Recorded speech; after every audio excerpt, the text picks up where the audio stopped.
that we become citizens of the planet only. But when we project to this dimension, which is considered spiritual, the subjective, then mind becomes a citizen of the universe. With physical senses, we can only communicate within this physical body or through the physical body, and we can encompass the planet and maybe other planets if we have communicating systems like we do in space type of flights and work. That's in the physical dimension. But when we project from here, when we project our mind, our sensing awareness from this perspective, this part of the brain, we can tune not only to this particular planet of ours, to any one planet within the solar system, any solar system within the galaxy, and our concept is that we can tune into any galaxy within the universe. So you see, we become citizens of the universe. There's no limitations as to what mind can do. Our modern concepts, because of recent discoveries, are that there's no limitations as far as mind is concerned.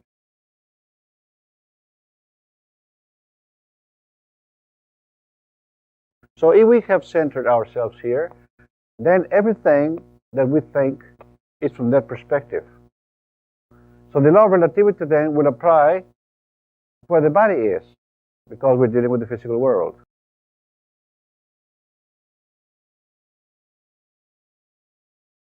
Center ourselves. Now what happens when we're functioning in the center of the brain spectrum in relation to the physical world is right here. Now what happens when we center ourselves into the subjective world, into the alpha dimension? Like the 10-cycle frequency that's here, that's being centered within the alpha dimension, within the dimension that used to be considered the subconscious, but we're functioning with awareness like we do here. In this case, the law of relativity changes. The body is left back there, but our mind is projected to this perspective now.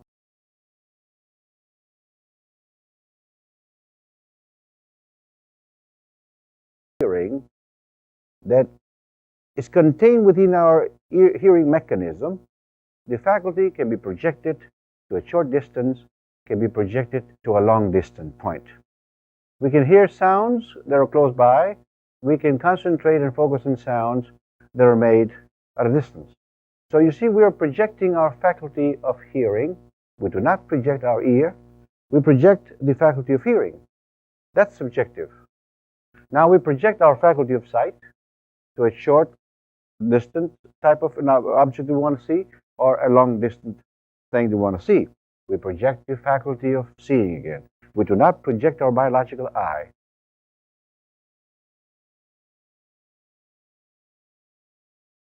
Aware from this perspective to become aware from that perspective once we learn to use the alpha dimension. Human intelligence projecting its faculty of sensing, its awareness, we call that awareness mind. So we're learning to control the projection of this awareness that we call mind.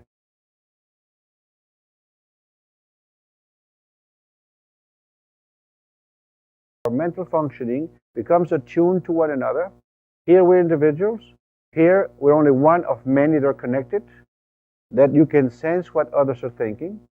And to give you a better idea what we mean by this, that medical doctors taking our courses can sense the problems in their patients without having to talk to them or having to see them.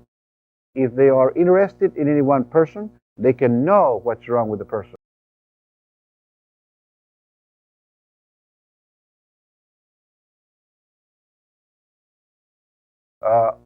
About the law of relativity as it applies to mind, and that's the spiritual and subjective. Because now we know that we can project mind away from the body, and if so, we have a different perspective.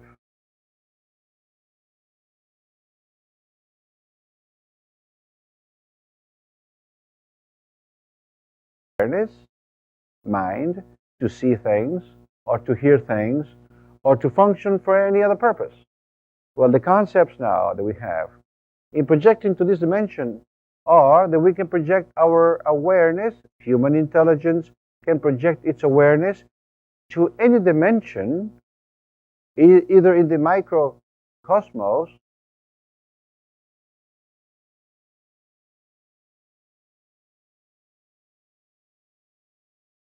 experiences have we experienced?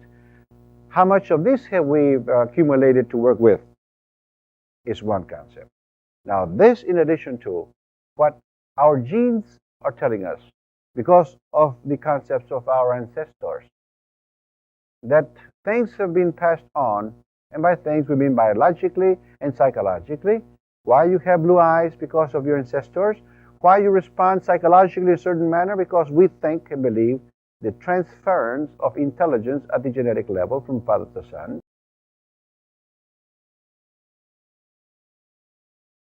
Sensing is part of you, is part of what your concept is when you're operating within this perspective also. You become one of 4 billion human beings connected together whose all their experiences helping you to solve your problems, all the experiences of their ancestors, the so-called collective unconscious of Jung is backing you up, but not from the beta perspective, because it's only a bodily function, it's only a biological manner of functioning. It's the alpha, the subjective world, that makes it possible for you. So it is very important to function at the alpha, and when we do so,